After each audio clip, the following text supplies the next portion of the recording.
Teman-teman, ternyata dasar iman inilah yang menyerapkan pada jiwa sanubari pahlawan, dan dengan ketika iman ini melekat pada jiwa, ada 5 jaminan yang Allah berikan dalam kehidupan. Perhatikan baik-baik jaminan ini. 1. Orang yang telah menghadirkan iman dalam jiwanya, maka ia diberi kabar gembira oleh Allah sebelum wafatnya bahwa ia akan menjadi penghuni surga. Quran surah kedua ayat 25, paling kanan sebelah atas di mushaf Al-Baqarah. Wa basyiril ladzina amanu wa 'amilus salihati anna lahum jannatin tajri min tahtihal anhar. Kata Allah, ya Muhammad, berikan kabar gembira kepada hamba-hambaku yang telah punya iman. Ayat ini diturunkan untuk menyampaikan pesan pada yang masih hidup, bukan yang telah wafat. Ingat bedanya. Kalau yang telah wafat itu biasanya redaksi Qur'annya istabsyara, yastabsyiru. Tapi kalau masih hidup, basyara yubasyiru. Quran surah ketiga ayat 169. Ada orang wafat pahlawan, dituliskan di langit fi sabilillah, maka saat masuk ke alam kuburnya, kata Allah, dia diberikan kehidupan yang lebih indah dibandingkan dengan alam dunia.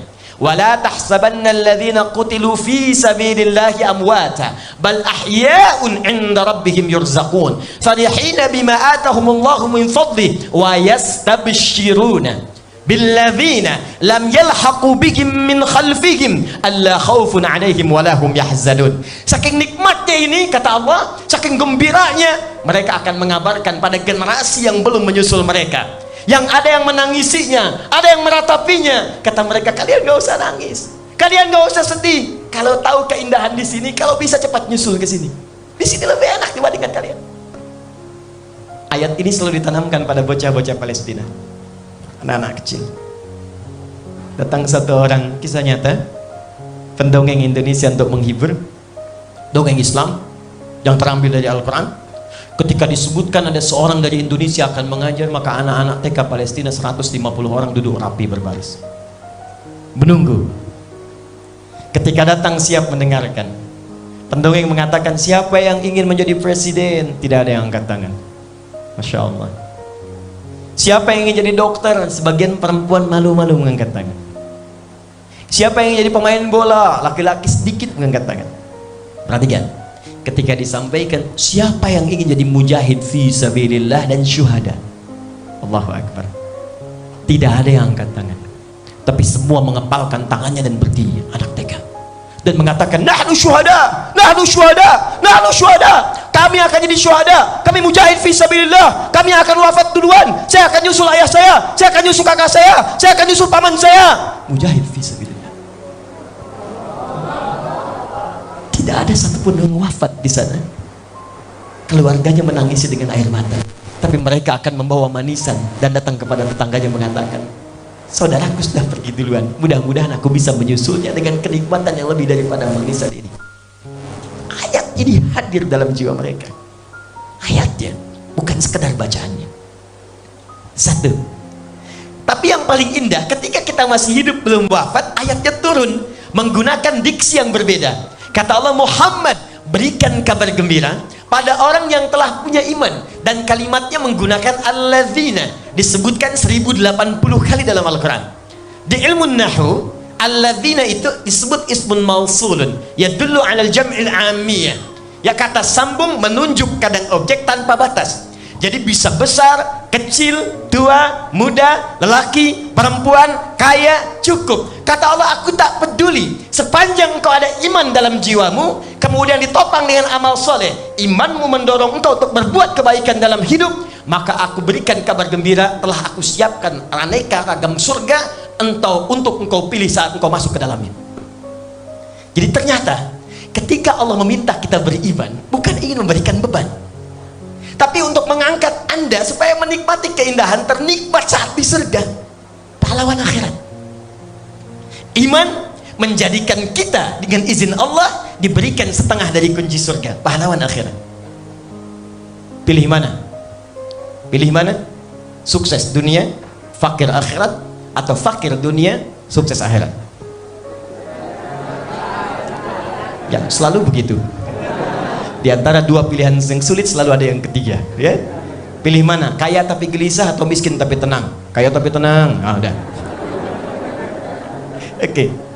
Jadi yang paling tinggi itu puncaknya di atas. Dua, perhatikan baik-baik. Kenapa Allah tanamkan iman dalam jiwa kita? Kata Allah, hei beriman, beriman, beriman. Ketika iman sudah sampai kepada jiwa, maka turunlah kemudian keterangan di Quran surah ke-48 ayat yang keempat. Huwallazi anzala as-sakinata fi qulubil mu'minin liyazdadu imanan ma'a ibadihi. Perhatikan cara menerjemahkannya. Dialah Allah yang akan menurunkan ketenangan pada jiwa-jiwa orang beriman, supaya dengan tenang itu saat dia beriman, dia yakin imannya itulah sesungguhnya yang mendekatkan dia dengan ketenangan itu. Kalau bahasa singkatnya, orang beriman itu pasti tenang. Orang beriman itu jauh dari kegelisahan. Jadi ketika Anda diminta beriman, ketika pahlawan-pahlawan kita berusaha berjuang dengan keimanan, Pangeran Diponegoro kah, yang dulu kah, yang kini kah, salah satu harapannya adalah Allah memberikan ketenangan pada jiwa mereka.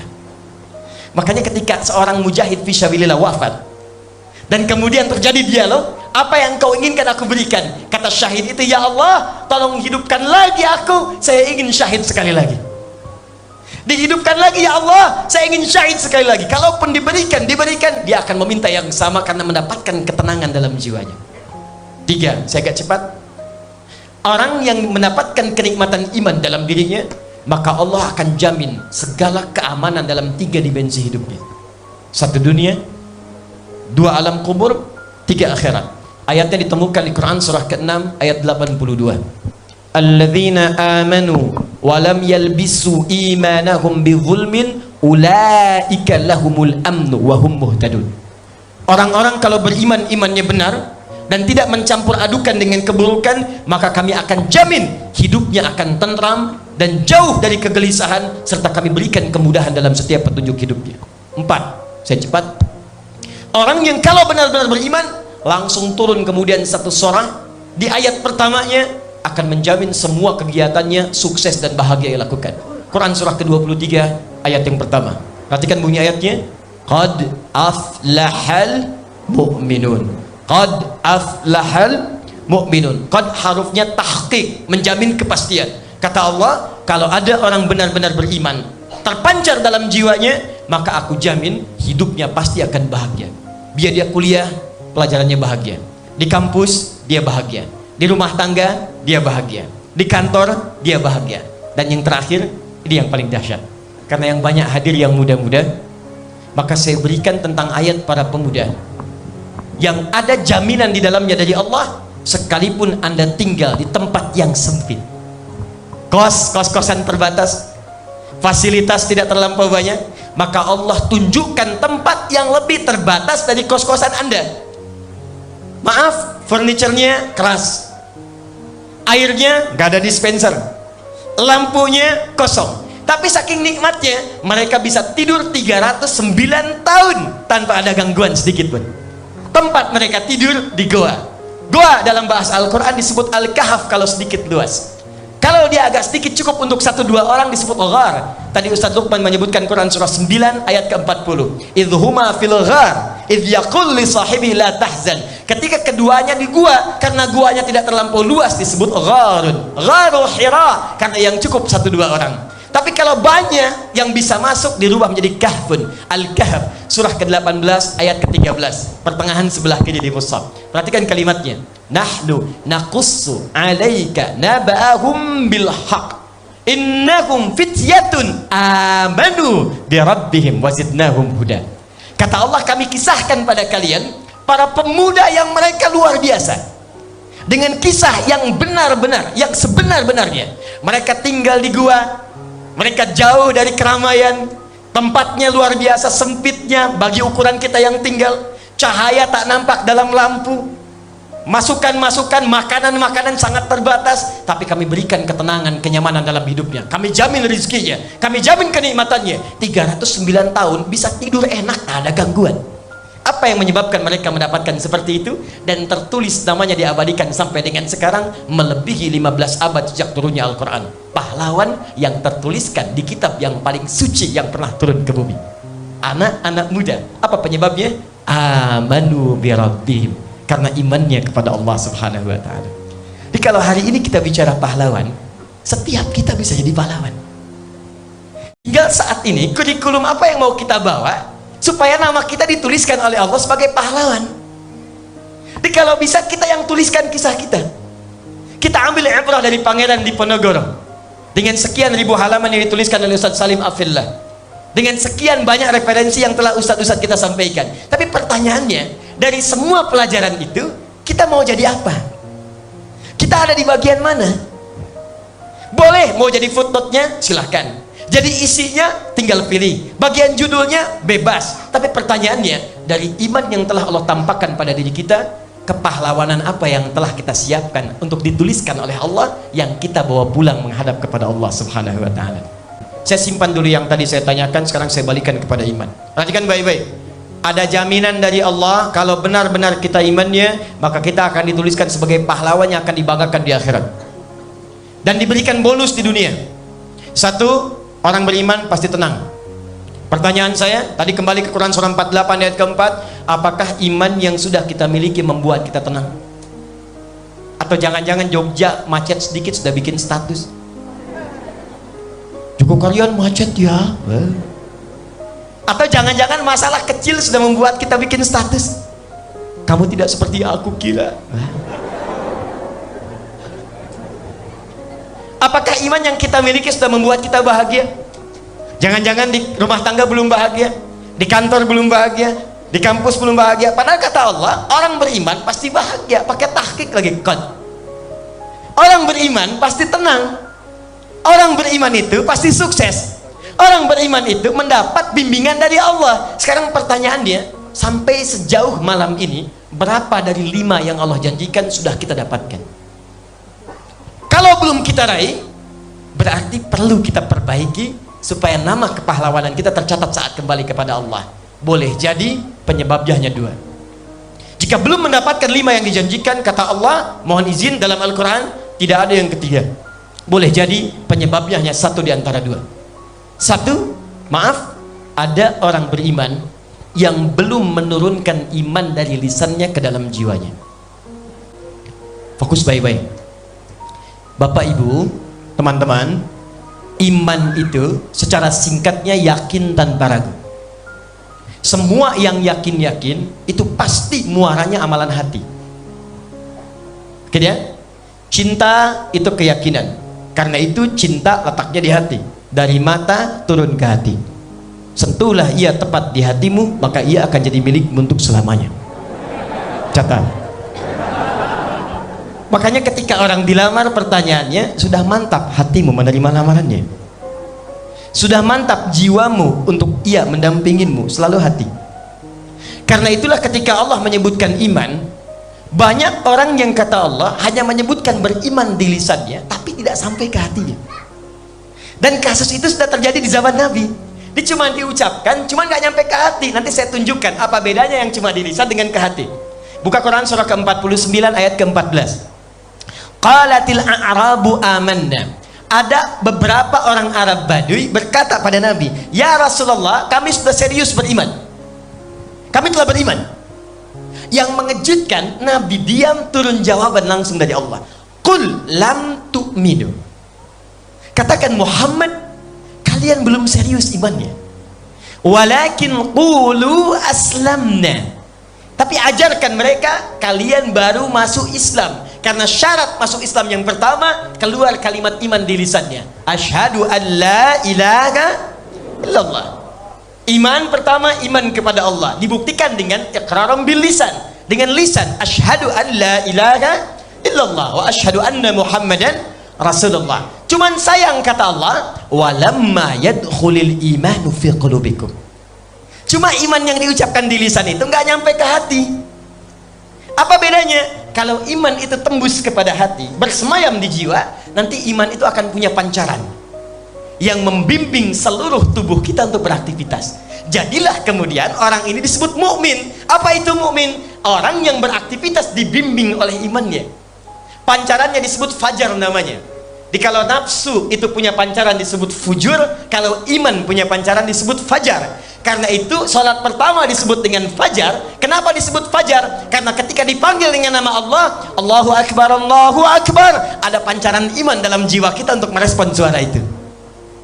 Nafsu punya pancaran disebut fujur. Quran surah 91 ayat 7 sampai 10. Wa nafsi wa ma sawwaha fa alhamaha fujuraha wa taqwaha. Fujur itu nama lain dari nafsu, pancarannya. Nafsu disebutkan 115 kali dalam Al-Quran, takwa disebutkan 115 kali dalam Al-Quran. Di pancaran kebaikan takwa, pancarannya disebut fajar namanya, iman. Nafsu pancarannya fujur. Makanya begitu Anda dengar suara adzan atau akan masuk waktu sholat, bukankah dalam diri kita mengatakan cepat siap-siap, mau subuh? Pernah ada begitu? Begitu selesai adzan, tenang aja, baru adzan, belum qomat. Nah, itu fujur. Jadi ada pancaran. Ketika pancaran itu hadir dalam jiwa kita, masuk ke dalam jiwa, maka semua tubuh kita akan dibimbing. Karena itu silahkan Anda teliti. Tidak pernah Allah, kalau Anda ingin disebutkan, dituliskan pahlawan saat pulang kepada Allah, perhatikan rumusnya, hanya 2 saja. Tidak pernah disebutkan anggota tubuh kita dalam Al-Quran, kecuali pada umumnya selalu akan didahului dengan kalimat iman sebelumnya. Seakan-akan memberikan kesan, tubuh orang yang beriman itu pasti akan dibimbing fungsinya oleh iman yang tertanam dalam jiwanya. Contoh, saya mulai dari kepala dengan cepat. Mata, apa fungsi mata? Oke, melihat. Baik, apa bedanya dengan kambing? Kambing melihat juga, elang melihat juga. Anda pergi dengan pesawat naik Garuda, elang terbang ke udara, anak ayam kelihatan oleh elang. Anda terbang dengan Garuda, anak sendiri nggak nampak. Dan Garuda setajam-tajamnya, elang setajam-tajamnya, matanya tidak dihisap, mata kita dihisap. Quran surah ke-17 ayat 36.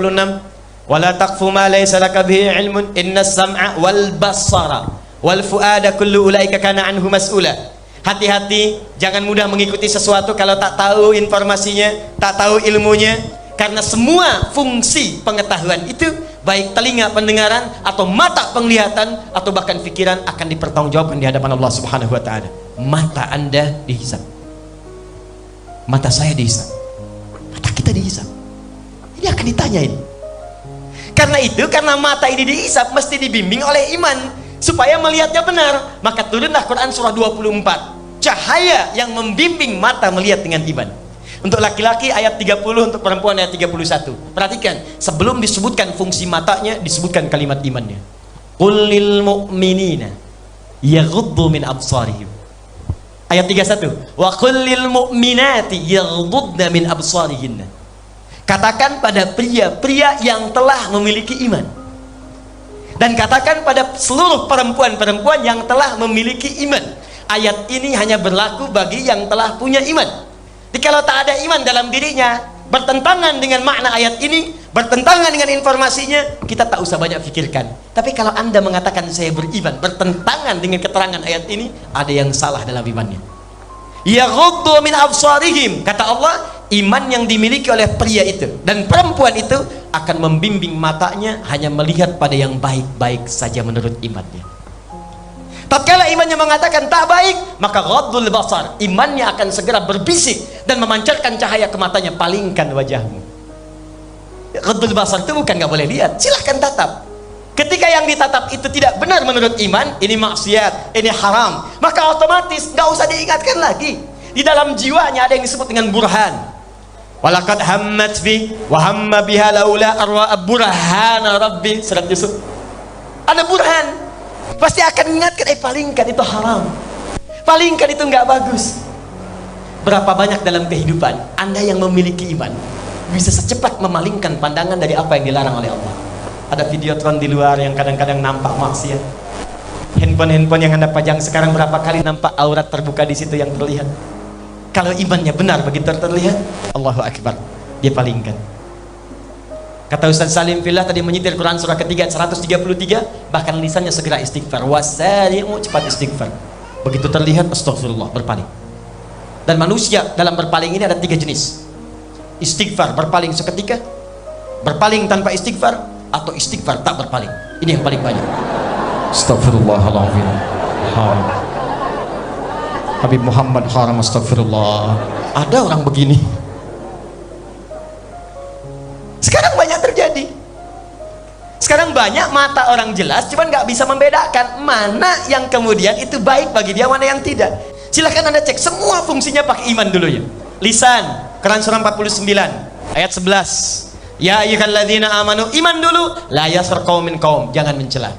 Ayat 12. Ya ayyuhalladzina amanu, iman dulu, la yaghtab ba'dukum ba'da, jangan gosip. Di lisan kita itu kalau benar-benar beriman, imannya membimbing. Kalimat nabinya, man kana yu'minu billahi wal yaumil akhir falyaqul khairan aw liyasmut.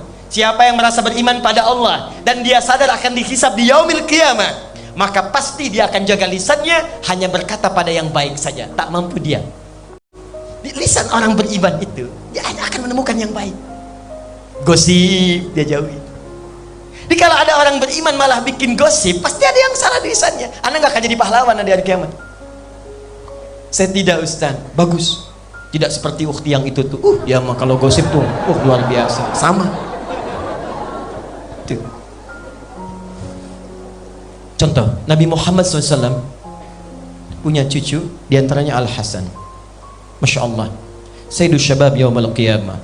Penghulu para pemuda di hari kiamat dengan Sayyidina Al-Husain radhiyallahu ta'ala anhuma. Wajahnya disebutkan paling mirip dengan Nabi diantaranya. Akhlaknya, kemuliaannya dekat dengan Al-Quran sehingga disebut dengan bagian ahli Quran. Anaknya diantaranya disebut dengan nama datuknya.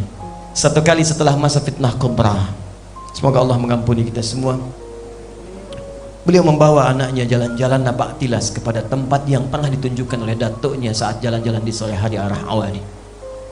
Tiba-tiba dimakilah dengan makian yang sejadi-jadinya. Mantap, kala, habis dimaki. Dan beliau hanya diam. Sayyidina Hasan fantalaka, maka pergi pencaci itu. Ini kisah nyata. Lalu anaknya bertanya kepada bapaknya, ya abati lima lam tarud.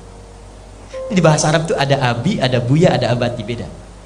Kalau abi itu panggilan hormat, kalau buya panggilan sayang. Bisa jadi ayah biologis atau sosok yang kita sayangi walaupun bukan ayah kita. Sayangi karena akhlaknya, ilmunya. Buya Hamka bukan ayah saya, tapi saya panggil beliau Buya karena sayang saya kepada beliau dengan ilmu dan akhlaknya. Buya. Kalau Anda satukan Buya dengan Abi, maka menjadi Abati, untuk menunjuk hormat dan sayang. Karena itu di Al-Quran seringkali disebutkannya Abati. Ismail alaihissalam berdialog dengan Ibrahim, Quran surah 37 ayat 102 sampai 109. Apa jawabannya? Ya abatif al ma tu'mar satajiduni insyaallah minas sabirin. Abati, abati, abati. Kata anaknya Muhammad kepada ayahandanya Al-Hasan, ya abati lima lam tarud. Pak, dengan hormat dan sayang Anda kepada papa, kenapa nggak dibalas cacian tadi? Perhatikan jawabannya. Kenapa nggak dikatakan saya tidak seperti yang Anda caci, saya tidak seperti yang Anda ungkapkan, Anda tidak lebih baik dari apa yang Anda katakan? Kenapa nggak dibalas, Pak? Kenapa nggak diklarifikasi? Lima lam tarud. Apa jawabannya? Perhatikan jawabannya. Wala adri kaifa arud. Bapak nggak tahu bagaimana balasnya. Di saking beningnya hatinya, saking bersihnya dengan keimanannya, itu dicari sampai ke lubuk hatinya. Kalimat untuk menjawab tidak ketemu. Khawatir dengan kalimat itu bisa menyinggung perasaan orang yang mencaci tadi. Sayyidina Hasan radhiyallahu ta'ala, saking beningnya, cucu Nabi, penghulu, pemimpin para pemuda menuju surga, dekat sekomplek dengan Rasulullah, bagian dari ahlul bait, dicaci dan tak mampu membalas karena kebeningan jiwanya. Dan Anda siapa? Pahlawan belum dituliskan, surga belum termaktubkan yang kita ketahui sampai saat ini. Hisab masih menegangkan, amalan berantakan. Orang baru mencaci satu huruf, Anda membalas dengan satu buku, dan Anda berharap dituliskan sebagai pahlawan di hari kiamat. Anda siapa? Maka dari itu saya ingin katakan, ayo kita evaluasi dulu. Sebelum kita membahas yang lebih jauh-jauh, kita ambil yang paling singkat saja. Apakah iman yang telah mendasari Diponegoro menjadi seorang pahlawan yang luar biasa, dituliskan kemuliaannya di dunia, ditetapkan oleh negara kita, dan diabadikan oleh Allah dengan segala kemuliaan yang dibahas hampir setiap tahunnya? Pertanyaannya, apakah kaidah iman itu masih bisa kita pertahankan dan menuliskan cerita kita sendiri untuk jadi pahlawan di masa depan? Terakhir, jika kita ingin mendapatinya, maka Allah berikan rumusnya. Saya ulang, jika kita ingin mendapatinya dan dituliskan sebagai pahlawan seperti orang dulu melakukannya, maka kita diberikan kuncinya oleh Allah Subhanahu wa ta'ala. Ini bagian terakhir yang ingin saya sampaikan. Apa penutupnya? Perhatikan baik-baik. Jika Anda ingin mengaktifkan sel iman kita dalam jiwa supaya membimbing tubuh kita beraktivitas, maka jalan terbaiknya kata Allah, mulailah dengan membiasakan takwa kepada Allah Subhanahu wa taala. Takwa.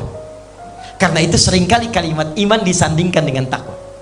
Quran surah ketiga, ini pesan para asatidz sejak dulu ketika memulai ta'limnya. Quran surah 3 ayat 102, paling kanan sebelah atas di mushaf, ya ayyuhalladzina amanu ittaqullaha haqqa tuqatih wa la tamutunna illa wa antum muslimun. Hai orang-orang beriman, ayo latih imanmu, kuatkan imanmu. Dengan cara apa? Tingkatkan takwamu dengan cara yang benar kepada Allah Subhanahu wa taala. Dan kalimat takwa, bagaimana Ustaz meningkatkan takwa? Takwa tadi disebutkan 115 kali dalam Al-Qur'an dan tidak pernah disebutkan kalimat takwa kecuali selalu bersanding dengan amal soleh. Silakan Anda cek. Setiap disebutkan takwa, entah sebelum atau setelahnya, pasti amal soleh dan imannya ikut. Kalimat takwa pertama Al-Baqarah ayat 2, sambungkan ke ayat 3. Dzalikal kitabu la raiba fi hudal lil muttaqin. Siapa orang takwa di sini? Ayat 3-nya, alladzina yu'minuna bil ghaib, iman, amal solehnya wa yuqimunas shalah. Ya ayyuhalladzina amanu, Al-Baqarah 183, kutiba alaikumusiyam, iman, puasa, amal solehnya, ujungnya la'allakum tattaqun, takwa. Haji, takwa, Al-Baqarah 197, al-hajju asyhurum ma'lumat, faman farada fihinna al-hajja fala rafatha wala fusuqa wala jidala fil hajj wa ma taf'alu min khairin ya'lamhu Allah wa tazawwadu fa inna khairaz zadi taqwa. Takwa, takwa, takwa. Kalau biasanya ada papan tulis, saya suka tuliskan begini, ada iman, ada takwa, amal soleh.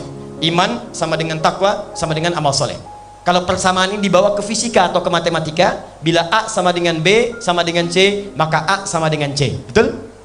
A sama dengan B dan sama dengan C, maka A sama dengan C. Bila iman sama dengan takwa sama dengan amal soleh, maka iman rumusnya sama dengan amal soleh.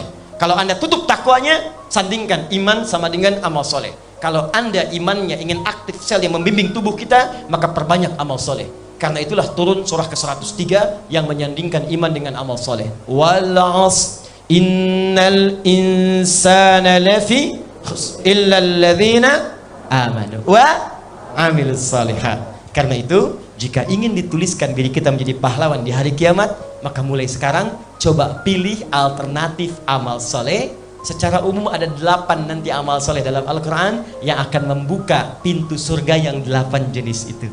Jika Anda hobi puasa, maka selamat, Anda akan dituliskan sebagai pahlawan di hari kiamat. Masuk pintunya namanya pintu Ar-Rayyan, diabadikan di Al-Bukhari, inna fil jannati baban yuqalu Ar-Rayyan la yadkhuluhu illa as-shaimun. Di surga nanti ada pahlawan-pahlawan dunia yang masuk ke dalamnya. Ada pintu namanya pintu Ar-Rayyan yang tidak akan dimasuki kecuali oleh orang-orang yang rajin puasa. Silahkan Anda kalau ingin tahajud, ada babut tahajud, ada amalannya. Anda kalau ahli sedekah, ada pintu sedekah yang hanya boleh masuk orang sedekah saja, yang lain tak boleh masuk. Siapa yang lainnya? Nah, saya ingin tutup, ada satu pintu yang sekarang diperebutkan oleh banyak orang. Dan saya mohon kepada Anda, setidaknya Anda mencoba, karena kalau Anda terlambat, Anda akan kehilangan kesempatannya, karena semua orang saat ini berburu pintu itu. Hanya pintu ini yang ketika akan dimasuki, bahkan sebelum masuk di dunia, rizkinya akan dimudahkan oleh Allah, akan dijaga oleh Allah. Kalau dia wafat, jasadnya dijaga utuh oleh Allah di alam kubur. Di hari kiamat, saat dibangkitkan, sebelum masuk surga, orang lain dihisab, dia diberikan penghargaan, dipakaikan mahkota di kepalanya, dipakaikan gelang-gelang emas di tangannya, dipakaikan baju sutra di dalam badannya.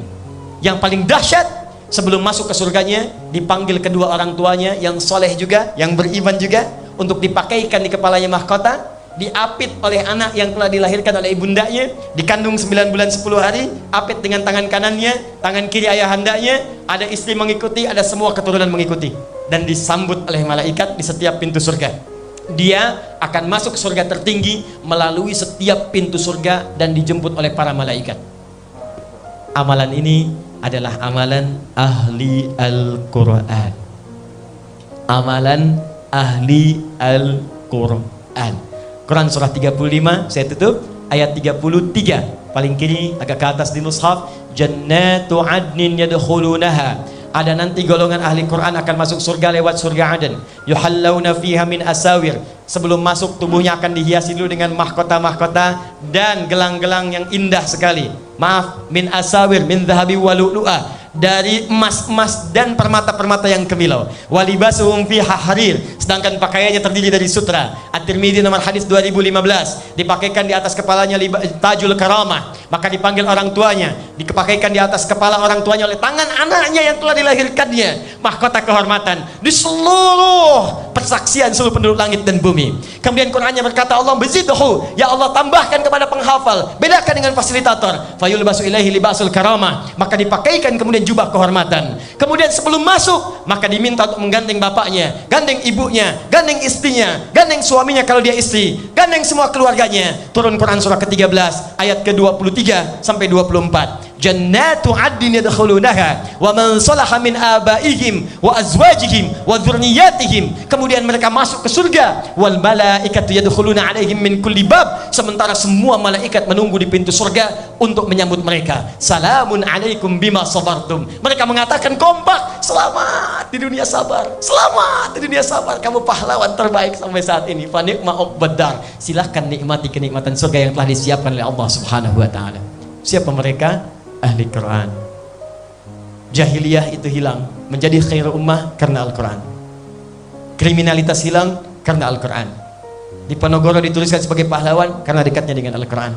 Semua ulama memulai dengan Al-Quran. Semua orang hebat memulai dari Al-Quran. Al-Kindi, Al-Farabi, Al-Ghazali, Al-Khwarizmi dan sebagainya. Maka kita butuh Al-Quran untuk menjadi pahlawan yang sesungguhnya dengan iman yang ditanamkan dalam jiwa-jiwa kita.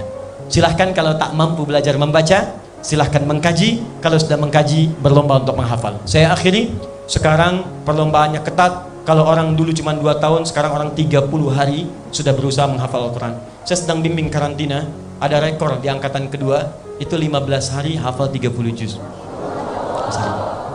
Tapi ada satu rekor yang belum terpecahkan. Seorang perempuan tinggal di tempat yang mungkin sangat terpencil, yang mungkin belum pernah Anda singgahi, daerah Sulawesi yang sangat ujung sekali, tapi Allahu Akbar, Allah muliakan dirinya, hafal Quran 30 juz dalam 7 hari saja. Ada yang gak bisa lihat, ada yang kemudian sudah sepuh 64 tahun, ada yang 43 tahun, ada yang 40 tahun. Ketika kami tanya, apa yang motivasi Anda untuk bisa menghafal Quran? Jawabannya cuma sederhana, Ustadz, saya ingin pulang menghadap Allah dengan bekal yang Allah ridhai. Dan Anda ada di mana? Anak kecil 4 tahun mata buta, dia hafal 30 juz. Anda 40 tahun, 50 tahun, 60 tahun, bila sampai malam ini untuk baca pun tak mampu Anda lakukan, maka di mana dambaan pahlawan yang Anda impikan itu? Bila tak mampu berlomba dengan orang soleh meningkatkan ibadah, maka berlombalah dengan para pendosa untuk beristighfar dan bertobat di hadapan Allah Subhanahu wa taala.